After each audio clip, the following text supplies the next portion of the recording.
So hey guys what's up, welcome to another day another video. और बहुत दिनों बाद यार आज मैं एक वीडियो बना रहा हूँ, और वो भी इसलिए क्योंकि बहुत सारे स्टूडेंट्स की यार कल ही मेरे को रिक्वेस्ट आई कि यार ओपन माइनर और ओपन इलेक्टिव के बीच में डिफरेंस क्या होता है। क्योंकि एलपीयू यूनिवर्सिटी ने अपने स्टूडेंट्स को भेज दी है अनाउंसमेंट, जो कि थर्ड सेमेस्टर से आपको ओपन इलेक्टिव और ओपन माइनर्स लेने होते हैं। उसकी पोलिंग बहुत जल्द स्टार्ट होने वाली है। ये सिर्फ एलपीयू यूनिवर्सिटी के लिए नहीं है, बाकी सारे कॉलेजेस में भी जिसमें भी ओपन इलेक्टिव और माइनर अलॉट किए जाते हैं स्टूडेंट्स को, उन सभी कॉलेजेस के लिए ये है। और सब में यार सेम सा ही फंडा होता है, तो वीडियो को ध्यान से देखना। और आई होप इस वीडियो के एंड तक आपको पता चल जाएगा कि आपको ओपन माइनर लेना है या फिर इलेक्टिव लेने। और यार एक और चीज़ बता देता हूँ, वीडियो को ना लास्ट तक देखना। क्यों? क्योंकि जो एलपीयू के स्टूडेंट्स हैं, मैं आपको ये भी बताऊंगा कि आप यूएमएस के अंदर कहाँ से अपने इलेक्टिव और अपने माइनर के कोर्सेज ना एडवांस में देख सकते हो, ताकि पोलिंग से पहले ही आप डिसाइड कर सको और फाइनलाइज कर सको कौन कौन से सब्जेक्ट में आपको इंटरेस्ट है, जिससे कि आप जैसे ही पोलिंग ओपन होगी एकदम आप जाके सब्जेक्ट चूज़ कर सकते हैं। क्योंकि यार टाइम के हिसाब से सीट फिल हो जाती है, तो अगर किसी सब्जेक्ट में आपकी सीट फिल हो गई तो सब्जेक्ट आपको नहीं मिलेगा, उसके अलावा आपको कुछ चूज़ करना पड़ेगा, क्योंकि लिमिटेड सीट्स यहाँ पर दी जाती हैं हर कॉलेज में। तो यार बेटर यही रहता है कि पहले से डिसाइड कर ले। So without wasting any time video को स्टार्ट करते हैं।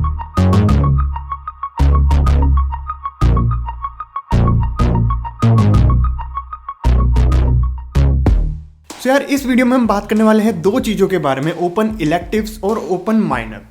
अभी फिलहाल के लिए हम ओपन माइनर के बारे में बात करेंगे, इलेक्टिव को अभी साइड में हटाते हैं। सो यार व्हाट इज ओपन माइनर? सो यार ओपन माइनर बेसिकली एक अनरिलेटेड कोर्स का सेट होता है। अनरिलेटेड कोर्स कैसे?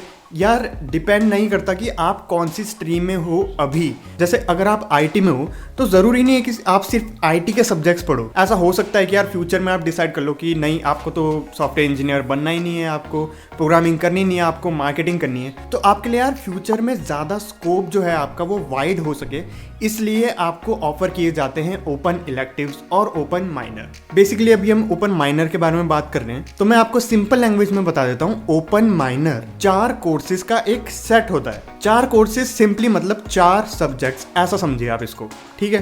तो एक बार अगर आपने ओपन माइनर सेलेक्ट कर लिया तो आपको बाकी के 4 सेमेस्टर्स कुछ भी पोलिंग में दोबारा पार्ट नहीं लेना है, कुछ भी सेलेक्ट नहीं करना। हर सेमेस्टर में ऑटोमेटिकली उस ओपन माइनर के सेट में से एक कोर्स आपको ऑटोमेटिकली असाइन हो जाएगा, एक सब्जेक्ट वहाँ से निकल के आ जाएगा आपका हर सेमेस्टर में। यह आपका 4 सेमेस्टर तक चलेगा, तो आपको कोई चॉइस नहीं मिलेगी। जैसे कि अगर एक फॉर एग्जांपल ले लेते हैं, ओपन माइनर है मार्केटिंग। अब उस मार्केटिंग के अंदर यार 3-4 सब्जेक्ट है कि introduction to marketing, B2B marketing, B2C marketing या डिजिटल मार्केटिंग, ऐसे करके 4 सब्जेक्ट हैं। तो पहले सेमेस्टर में आपको इंट्रोडक्शन टू मार्केटिंग पढ़ा दिया, दूसरे सेमेस्टर में आप B2B मार्केटिंग पढ़ोगे, तीसरे में B2C पढ़ोगे, और फिर चौथे में आप वेब मार्केटिंग पढ़ोगे। तो यार मतलब कंसेप्ट समझ रहे हो ओपन माइनर का क्या है? ओपन माइनर बेसिकली एक सेट है पहले से कि मार्केटिंग उन्होंने लिख दिया और उसके नीचे मार्केटिंग के सब्जेक्ट्स। जैसे उन्होंने प्रोग्रामिंग लिख दिया तो उसके नीचे प्रोग्रामिंग के सब्जेक्ट्स, कि भाई सी, एक सेमेस्टर में C प्रोग्रामिंग हो गई, दूसरे में C++, तीसरे में जावा, चौथे में पाइथन। मतलब समझ रहे हो, एक आइडिया आपको पता चल गया होगा कि ओपन माइनर होता क्या है। और एक और चीज़ ओपन माइनर में ध्यान देने वाली है कि यार एक बार आपने जब ये ऑप्ट कर लिया तो इसको चेंज करना मतलब ना के बराबर है इम्पॉसिबल। समझो कोई भी कॉलेज आपको ओपन माइनर नहीं चेंज करने देगा बीच में। तो आप पहले ही डिसाइड कर लो यार आपका फोकस क्या है, आपको फ्यूचर में अपने लिए किस चीज़ में स्कोप बढ़ाना है। जैसे अभी आपने बाय चांस आप BSc बायोलॉजी कर रहे हो, ठीक है।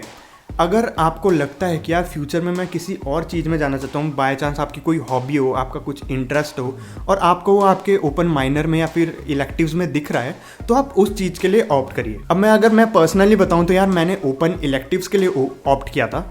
ओपन माइनर एक बहुत ही ज़्यादा मतलब एक रिस्ट्रिक्टेड अप्रोच है। आपने एक बार ऑप्ट कर लिया, फिर आप उसी फील्ड के अंदर सब कुछ पढ़ोगे। तो यार जब ओपन इलेक्टिव की बात आई गई है तो मैं ओपन इलेक्टिव भी आपको समझा देता हूँ। इलेक्टिव में क्या होता है कि सिंगल सब्जेक्ट की चॉइस होती है। माइनर में आपका एक सेट बना हुआ था, आप बस एक फील्ड चूज करोगे और उस फील्ड के अंदर 4 कोर्सेज ऑलरेडी हैं जो आपको यूनिवर्सिटी अलॉट कर देगी हर सेमेस्टर में।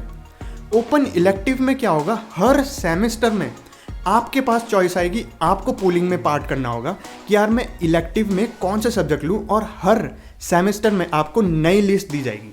जैसे एक सेमेस्टर में आप पे आ गया यार फोरेंसिक साइंस से कुछ रिलेटेड, या फिर लैंग्वेजेस से रिलेटेड, या किसी को जैसे अब्रोड जाना होता है, किसी को स्पेनिश सीखनी है, किसी को फ्रेंच सीखनी है, किसी को मैंड्रिन सीखनी है, तो यार ये सब कोर्सेज होते हैं इलेक्टिव के अंदर। अगर मैं अपने एक्सपीरियंस से बताऊं तो यार मेरे 3rd सेमेस्टर में मेरे पे इलेक्टिव में कोर्सेज बहुत ही ज़्यादा इंटरेस्टिंग आए थे, जैसे कि रोबोटिक्स हो गया, फॉरेंसिक हो गई, web marketing, digital marketing, cloud computing, ये सब मेरे पे चॉइसेस थी। तो ऑब्वियस सी बात है इसमें आप बहुत ही रिच सिलेक्शन कर सकते हो अपने कोर्सेज का, और बहुत ही ज़्यादा इंटरेस्टिंग होते हैं जनरली ओपन इलेक्टिव के सब्जेक्ट्स। तो यार ओपन इलेक्टिव में बस ये ध्यान में रखो कि आपके पास जो लिस्ट मिलेगी उसमें से आपको 5 प्रेफरेंसेस चूज़ करनी है। 5 प्रेफरेंसेस क्यों चूज़ करनी होती है, ये दोनों में कॉमन है, इलेक्टिव में भी माइनर में भी। 5 प्रेफरेंसेस इसलिए चूज़ करनी होती है क्योंकि हर कोर्स में सिर्फ लिमिटेड सीट्स होती हैं। लिमिटेड सीट्स होने के कारण इसमें जो भी पहले पोलिंग में पार्टिसिपेट करेगा या फिर जिसका एकेडमिक रिकॉर्ड ज़्यादा अच्छा होगा, अलग अलग क्राइटेरिया होते हैं हर कॉलेज के, तो उस क्राइटेरिया के हिसाब से पहले उस बच्चे को सीट मिल जाएगी। और फिर जो आपका बाय चांस जो आपकी फर्स्ट प्रेफरेंस थी उसमें सीट फुल हो गई तो ऑटोमेटिकली जो आपकी सेकंड प्रेफरेंस है उसकी सीट आपको दे दी जाएगी। अगर सेकंड भी फिल्ड है ऑलरेडी, उसमें ज़्यादा बच्चे आ चुके हैं, तो आपको आपकी 3rd प्रेफरेंस मिल जाती है। इसलिए कॉलेजेस बोलते हैं कि एक प्रेफरेंस लिस्ट बनाइए। दूसरे कॉलेज का मुझे नहीं पता, बट LPU में ऐसा होता है कि वो आपसे 5 कोर्सेज की प्रेफरेंस लिस्ट बनवाते हैं कि यार आपकी अपनी प्रेफरेंस बताओ, फर्स्ट प्रेफरेंस, सेकंड, थर्ड, कौन सा कोर्स आपको चाहिए। तो यार इसको अगर अब हम सम अप करके बता दूं तो बेसिकली माइनर और इलेक्टिव में ये डिफरेंस है।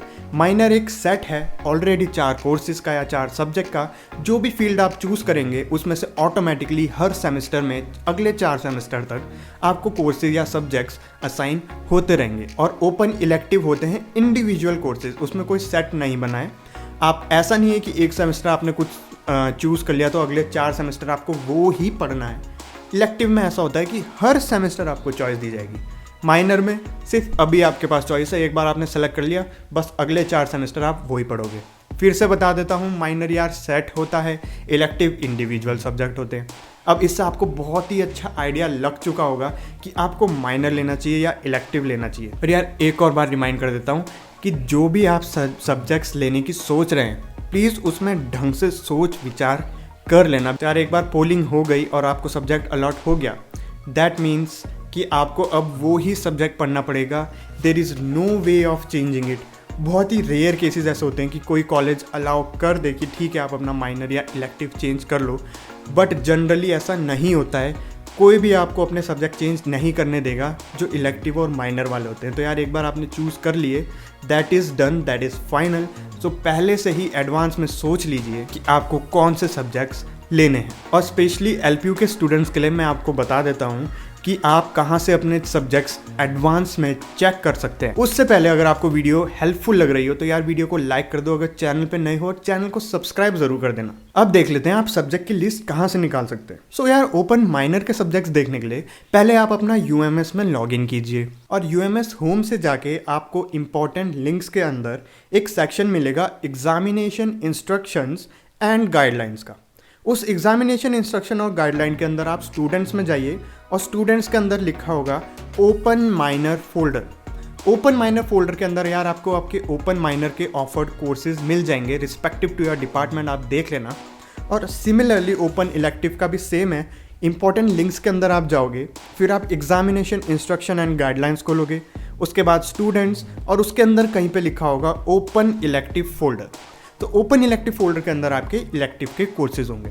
आप पहले ही ये लिस्ट देख लीजिए, जो जो सब्जेक्ट आपके डिपार्टमेंट में ऑफर किए जा रहे हैं उन सब्जेक्ट्स पे ध्यान से सोच लो, मतलब कि यार आपको कौन सा सब्जेक्ट में ज़्यादा इंटरेस्ट आ रहा है या फ्यूचर में आप किस तरफ जा सकते हैं, किस तरफ आपकी पॉसिबिलिटी है, और उस पॉसिबिलिटी से रिलेटेड आप अपना मतलब कोर्स सेलेक्ट कर सकते हैं। सो गाइज आई होप मैंने आपकी सारी कन्फ्यूजन दूर कर दी और अब आपको बहुत ही ईजी हो जाएगा ओपन माइनर या फिर ओपन इलेक्टिव में से चूज़ करना। So that is it for this video को लाइक करना ना भूलें। अगर फिर भी आपको कोई डाउट रह गया हो तो यार आप कमेंट कर दो, मैं कमेंट में आपको जवाब दे दूंगा। सब्सक्राइब नहीं किया होगा तो सब्सक्राइब करके ही जाना। मिलते हैं नेक्स्ट वीडियो में, बाय बाय, टेक केयर।